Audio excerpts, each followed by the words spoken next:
தாவேகாவுல இணைஞ்ச செங்கோட்டையன் சொல்லியிருக்காரு, 2026ல ஒரு மிகப்பெரிய ஒரு மக்கள் புரட்சி வெடிக்கும். அம்மா போல எம்ஜிஆரை போல ஒரு ஊழலற்ற ஆட்சியை விஜய் கொடுப்பாரு அப்படின்னு செங்கோட்டையன் சொல்லியிருக்காரு. இதை மக்கள் எப்படி பாக்குறாங்க அப்படின்னு சொல்லி மக்கள்கிட்ட கேட்டு தெரிஞ்சுப்போம் வாங்க. செங்கோட்டையனை பொறுத்த வரைக்கும் சீனியர் எம்ஜிஆருக்கு அடுத்த சிஎம் கேட்டகரியில் இருந்தவர். அவர் எடப்பாடியோட பழிவாங்கன்னு நினச்சிட்டு இவர் போய் அதில் சேர்றது இவருக்கு தான் அழிவு, செங்கோட்டையனுக்கு அழிவு. வாய்ப்பே கிடையாது. எந்த காரணத்தை கொண்டு சொன்னான்னு எனக்கு தெரியல. ஆனால் எம்ஜிஆரையும் ஜெயலலிதாவும் எந்த காரணத்தை கொண்டு விஜயை கம்பேர் பண்ணக்கூடாது. அதுவே பெரிய தப்பு. முதல்ல கோபிச்செட்டிப்பாளையத்தில் இந்த வாட்டி நின்னான்னா ஜெயிக்கிறாரா பாருங்கள். அவர் கூட 4 பேர் வந்ததுனால அந்த தொகுதி மக்களே ஓட்டு போடணும்னு நினைக்கிறாங்க. கண்டிப்பாக கோபிச்செட்டிப்பாளையத்தில் தாவேக்கால நின்னான்னா டெபாசிட்டே வாங்க மாட்டார். இது ஏற்றுக்கக்கூடிய ஒரு செயல் இல்லை.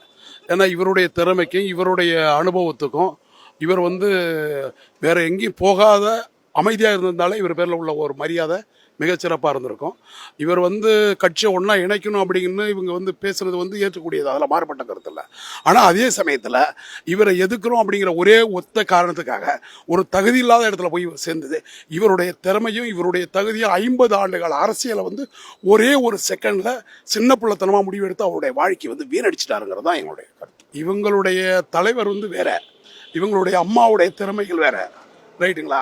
நீங்கள் யானைகிட்ட உள்ளதை எறும்புகிட்ட எதிர்பார்க்க முடியுமானா முடியாது, சரிங்களா?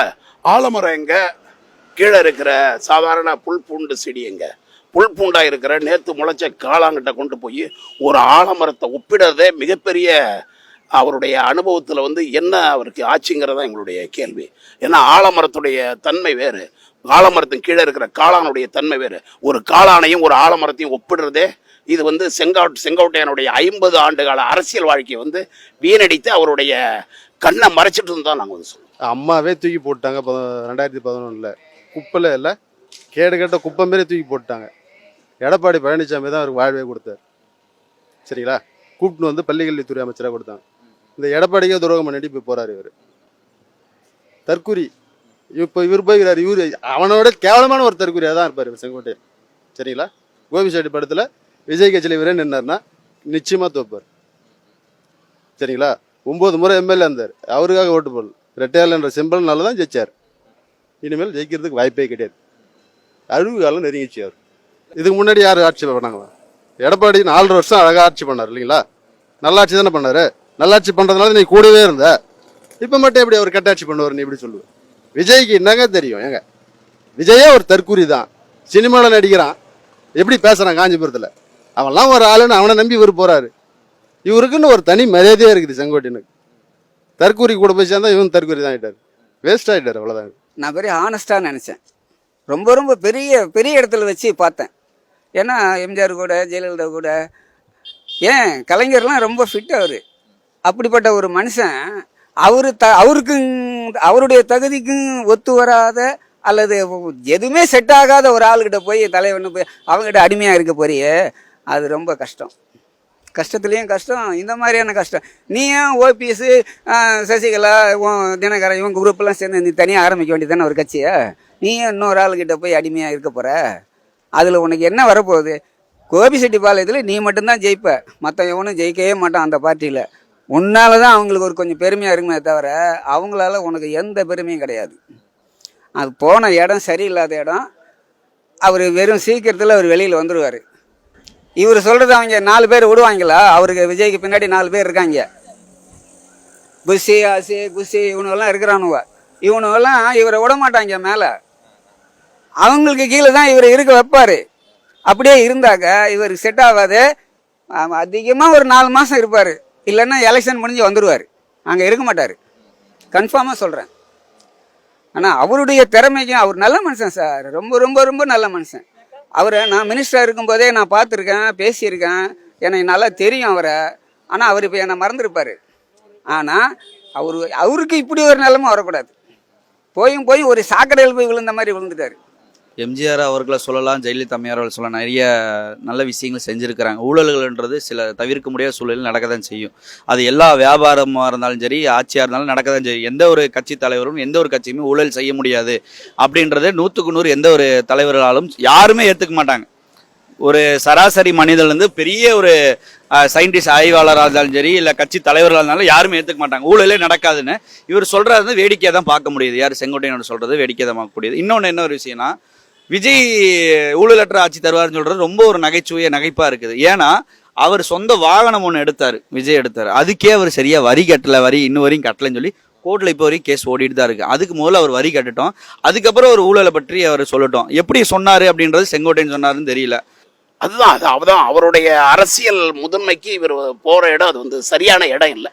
மிக பெரிய அவர் என்ன நினைச்சாரு என்ன பண்ணாரு அப்படிங்கிறது தெரியல. இருந்தாலும் இது வந்து ஏற்றுக்கொள்ள முடியாத மக்கள் யாரும் ஏற்றுக்க மாட்டாங்க. ஒரு மிகப்பெரிய அரசியல் முதிர்ச்சி உள்ள தலைவர், புரட்சி தலைவர் எம்ஜிஆரை கூட வந்து அரசியல் பண்ணவர், அங்கே அந்த அமைச்சரவையில் அமைச்சராக இருந்தவர். அதே மாதிரி புரட்சி தலைவர் அம்மா வந்து இரும்பு பெண்மணி போற்றப்பட்ட அந்த அம்மா வந்து அந்த அம்மா கிட்ட இவர் அரசியல் பண்ணவர். அந்த அமைச்சரவையில் இவர் வந்து இருந்தவர். மூத்த தலைவர் கலைஞரெல்லாம் பார்த்தவர், எதிர்கட்சியாக இருந்தவர். அப்படி உள்ள அரசியல் அனுபவம் உள்ள ஒரு தலைவர் வந்து சாதாரண நேற்று முளைச்ச காலான அரசியல்னா என்னான்னு தெரியாத, அரசியல் அனுபவம் இல்லாம ஒரு கூட்டத்தில் போய் சேர்ந்திருக்கிறது வந்து த லைன்ஸ் கப் அப்படின்னு சொல்லிட்டு ஒரு 6வதுல ஒரு கதை ஒன்று, ஒரு ஸ்டோரி ஒன்று வரும். ஷேக்ஸ்பியர் எழுதியிருப்பார் அந்த கதைன்னு நினைக்கிறேன். அதில் பார்த்தீங்கன்னா குள்ளநரி வந்து சிங்கக்குட்டி வந்து குள்ளநரியை கூட போய் சேர்ந்துக்கும். இந்த குள்ளநரிகளெல்லாம் கூட்டமாக ஓடியாந்து ஆஹா நீதான் தலைவன் நீதான் தலைவன் நீதான் தலைவன் அப்படின்னு சொல்லிட்டு சொல்றது. அந்த சிங்கக்குட்டி வந்து ஆஹா இது சிங்கம், இது இருக்கிற இடத்துல இருந்தாலும் இதுக்கு மரியாதை. ஆனால் குள்ளநரி கூட்டத்தில் பூந்துக்கிட்டு நம்ம தான் குள்ளநரிக்கெல்லாம் தலைவர்னு சொல்லி அதனுடைய வாழ்க்கையை வீணடிச்சு போடும். ஏன்னா சிங்கமாக இருந்தால் தான் அதுக்கு பவர், அதுக்கு மரியாதை. குள்ளநரி கூட்டத்தில் போய் இருக்கிறதால இவருடைய மரியாதை கீழே போய் இருக்கிறத தவிர இவருடைய அரசியல் முதுமைக்கு ஏற்ற இடம் அது இல்லை. ரொம்ப கேவலமாக இருக்குது சார். ஒரு மூத்த அரசியல்வாதி 50 வருஷமா எம்எல்ஏ இருக்கிற கேவலமான போய் ஒரு ஆளுகிட்ட போய் சேர்ந்துருக்கு. வேற எந்த கட்சியிலாவது போய் சேர்ந்துருக்கலாம்ல. சரி ஏடிஎம்க்கு ஏதாவது ஒன்று வெளியே அனுப்பிச்சிட்டாங்க, நீ வேற எந்த நல்ல கட்சியால போய் சேரலாம் இல்லையா? கேவலமா எந்த கட்சியில போய் சேரலாம் ஒன்று போய் எவ்வளோ மதிப்பு மரியாதைனா ஆளுங்க அவர் போய் இவங்கிட்ட போய் சேரலாமா? கேவலமா இருக்குது.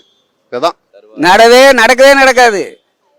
அவங்களுடைய அது என்னது சிஸ்டம், அவங்களுடைய சிஸ்டம். ரஜினி சொன்ன மாதிரி நான் வந்தால் போலீஸ் சிஸ்டத்தை மாற்றிடுவேன்னு சொல்லுங்க. நான் வந்தால் கவர்மெண்ட் ஆஃபீஸர்ஸ் என்ஜிஓ சிஸ்டத்தையே மாற்றிடுவேன்னு சொல்லுங்க. அப்போ நாங்கள் ஒத்துக்கலாம். லஞ்சமே வாங்க மாட்டேன் யார் சொல்ல மாட்டான்? அவனெல்லாம் சும்மா கதை. ஆட்சியை பிடிக்கிற வரைக்கும் இந்த மாதிரி சொல்லுவாங்க. ஆட்சியை பிடிச்சோடனே எவன் வேணா என்ன வேணாலும் பண்ணிட்டு போங்கடா, எடப்பாடி மாதிரி விட்டுருவான். விட்டுட்டு அவனும் அடிச்சுக்குவான் இவனும் அடிச்சுக்குவான். 5 வருஷத்தில் கம்பெனி எடுத்து மூடிட்டு போயிடுவான். அதெல்லாம் வந்து மனிதாபிமானங்கிற ஒன்று அவனுங்கள்ட்ட கிடையாது. இருந்துச்சுன்னா 40 பேர் செத்தான் இல்லை, நான் இந்த ஒன்று 4 பேர் அங்கே போய் நின்று அவனுக்கு கூட அழுதுருக்கணும். அப்போ போய் மாஸ்க் காட்டியிருந்தான்னா பரவாயில்லடா நல்ல மனுஷன் நாம் சொல்லியிருக்கலாம். அவன் உடனே துணியை பின்னங்கால் படத்தில் அடிக்கிற மாதிரி ஓடி வந்துட்டு ஒரு மாதம் கழித்து அவன் வீட்டுக்கு வாடான்னு சொல்லி வரலாறு எந்த இதுவும் கிடையாது. எந்த வரலாறும் எந்த தலைவனும் அந்த மாதிரி பண்ணது கிடையாது. இவன் பண்ணுறான்னா அப்போ எவ்வளோ பேர் கீழ்த்தரமாக இந்த மக்கள் இருக்காங்க. சுயமரியாதை இல்லையே. பெரியார் சுயமரியாதை, கலைஞர் சொன்னது, அண்ணா சொன்னது எல்லாம் காத்துல போச்சு. இனி மறுபடியும் இவனுங்களை திருத்த முடியாது. இனி வந்து இவனுக்கு எனக்கு என்ன கேட்டால் மறுபடியும் சனாதனம் வரணுங்கிறேன். ஆமாம், வந்தாதான் இவன் கோயிலுக்கு வரக்கூடாது, தண்ணி இந்த ரோட்டில் நடக்கக்கூடாது, தோளில் துண்டு போட்டேன்னா வெட்டிடுவேன், இடுப்பில் வேட்டி கட்டக்கூடாதுடா, டவுசர் கோமனம் கட்டுறான்னு சொல்கிறான் பாரு. அந்த ரூல்ஸ் வரணும். அப்போ தான் இவனெல்லாம் அடங்குவானுவன். எல்லாம் அடங்க மாட்டானுவன். அவன் பின்னாடி போகிற பசங்களுக்கெல்லாம் நம்ம முன்னோர்கள்லாம் கஷ்டப்பட்டு எல்லாம் செஞ்சு உனக்கு வச்சு உன்னை ஃப்ரீயாக வளர்த்து விட்டா நீ ரெட் அண்ட் பிளாக் அடிப்பேன் ஒழிப்பேன்னு சொல்கிறிய. நீ மனுஷனாடா? ரேஷன் கடை எப்படி வாங்கி திங்கிற? உங்கள் அம்மா எப்படி ரேஷன் வாங்கி திங்குது தெரியுமா உனக்கு? அந்த ரேஷன் கடையை எப்படி கட்டமைச்சாரு கலைஞர்னு தெரியுமா உனக்கு? தெரியாது. ரேஷன் கடையை 1 ரூபாய்க்கு 1 படி நிச்சயம், 3 படி நிச்சயம், 1 படி தான் போடுவேன்னு சொல்லி காஞ்சிபுரம் மாவட்டத்தில் மட்டும் ஒரு 2-3 ஊருக்கு போட்டார். அதுக்கப்புறம் கொடுக்க முடியல, அவர் காலம் முடிஞ்சிச்சு. அப்போ இது நிறைவேற்றணுமே. கலைஞர் அதுக்கப்புறம் கைக்கு வந்த பிறகு இந்த ரேஷன் கடையை கட்டமைச்சு விவசாயிகள்ட்ட நெல்லை கொள்முதல் பண்ணி வாங்கி அரிசி உருவாக்கி இவன் மக்கள் பசியோடு இருக்கக்கூடாது, சோறு இல்லாமல் ஸ்கூல் போக மாட்டேங்கிறாங்கன்னு சொல்லி இவர் படிக்க வச்சு உனக்கு இவ்வளவுலாம் பண்ணுனா ரெட் அண்ட் பிளாக்கை நான் அடிப்பேன் ஒழிப்பேன் அப்படின்னு துண்டை கட்டிட்டு ஆட்டம் போடுறானுங்களே. இவனுங்களை என்ன ஏதாவது அடிக்கிறது? நான் உண்மையான விஜய் ரசிகர்களுக்கு மொத்த பேருக்கும் சொல்கிறேன், புறம்போக்கு பசங்களா, நீங்கள் வந்து உங்கள் அப்பா அம்மா கிட்ட சொல்லு, ரேஷன் வாங்கக்கூடாது, 1000 ரூபா வாங்கக்கூடாது, இலவச பஸ்ஸில் போகக்கூடாது. நீ வந்து ஒரிஜினலாக நீ ரோசக்காரனா இருந்துட்டு ஆட்சிக்கு வந்து இதெல்லாம் நீ செய், அப்புறம் நாங்கள் பார்த்துக்குறோம். சரிதானா? அவர் எதுக்கு ஆசைப்பட்டு இந்த கட்சியில் போய் சேர்ந்தாருன்றது இப்போ வரையும் நம்மளால தெரியல. நேற்று இன்னைக்கு அது வேறு இல்லாமல் நேற்று போய் எம்எல்ஏ ராஜினாமா பண்ணிட்டு வந்திருக்கிறாரு. ராஜினாமா பண்ணிட்டு நேற்றே தெரிஞ்சு போச்சு யார். நேற்றே தாவேக்கால போய் ஆதவ அர்ஜுனா குட்டி குஞ்சு அணில் குஞ்சுகளுடைய குட்டி குஞ்சுகள்கிட்ட போய் பேசியிருக்கிறாரு. அது வந்து நம்மளுக்கு நேற்றே தெரிஞ்சு போச்சு, தாவேக்கால தான் போய் சேர போறாரு அப்படின்னு நேற்றே நம்மளுக்கு தெரிஞ்சு போச்சு. காலையில் வந்து ஒரு நல்ல நேரம் பார்த்து ஒரு 9 to 8 மணி டு யமகாண்டா ஏதாவது சொல்லுவாங்கள்ல, அந்த மாதிரி 10 மணிக்கு நல்ல நேரம்னு பார்த்த மாதிரி என்ன செஞ்சிருக்கிறாரு, அறிவிச்சு ப்ரெஸ் மீட்டில் வந்து ஆதவ அர்ஜுனா உட்காந்துருக்கிறாரு. உசியானந்த பக்கத்தில் குறை வச்சுட்டு இவர் வந்து பகிரங்கமாக அறிவிப்பு பண்ணுறாரு. நான் தாவேக்கால நினைச்சிட்டேன் ஊழலற்ற இந்த மாதிரி சொல்கிறதெல்லாம் ஒரு நகைச்சுவையாக தான் இருக்குது. அதுக்கு அடுத்ததாக விஜய் அறிக்கை வெளியிடுறாரு. அவர் தனியாக ஒரு வீடியோ, கீர்த்தி சுரேஷ் வீடியோ. கீர்த்தி சுரேஷ் அவர் வீட்டில் இருக்காது, த்ரீசா அவர்களுடைய வீட்டில் தானே திருமணம் ஆயிடுச்சு கீர்த்தி சுரேஷ் அவங்களுக்கு. அநேகமாக த்ரீசா அவருடைய வீடாக தான் இருக்குன்னு நினைக்கிறேன். ஒரு வீடியோ 3 நிமிஷம் வீடியோ காலையில் கூட எல்லாம் பார்த்துருப்பீங்க. அந்த எல்லாரும் வரவேற்கிறாருங்களாமா, வரக்கூடிய தலைவர்கள் எல்லாம் கட்சி தலைவர்கள் அவர்களை பெருமையாக புகழணும்ல. வந்திருக்காரு, செங்கோட்டையன் வந்திருக்கிறாரு, 50 ஆண்டுகள் அரசியல் முனைவராக இருக்கிறாரு, அனுபவசாலியாக இருக்காரு, அவர் புகழ்ந்து பாராட்டணும்ல. இப்படி நிறைய பேர்த்த என்ன செய்ய புகழ்ந்து பாராட்டினாலும் வருவாங்கன்னு நினச்சி அவர் என்ன செஞ்சிருக்காரு, ஒரு 3 நிமிஷம் வீடியோ பேசியிருக்கிறார். நல்லா வாங்க, நான் வந்து நல்லதே நடக்கட்டும் நல்லதே நடக்கட்டும் நல்லது. அவர் முதல்ல நல்ல விஷயங்களை செய்கிறாருன்னு பார்த்து நல்லதே நடக்கட்டும்னு சொல்கிறாரு தவிர அவர் ஒரு வேலையை நல்ல வேலையை செய்கிறதா இல்லை. அது இல்லாமல் செங்கோட்டையன் செஞ்சது மக்கள் மத்தியில் பெரும் ஒரு முகசுழிவாக தான் இருக்குது.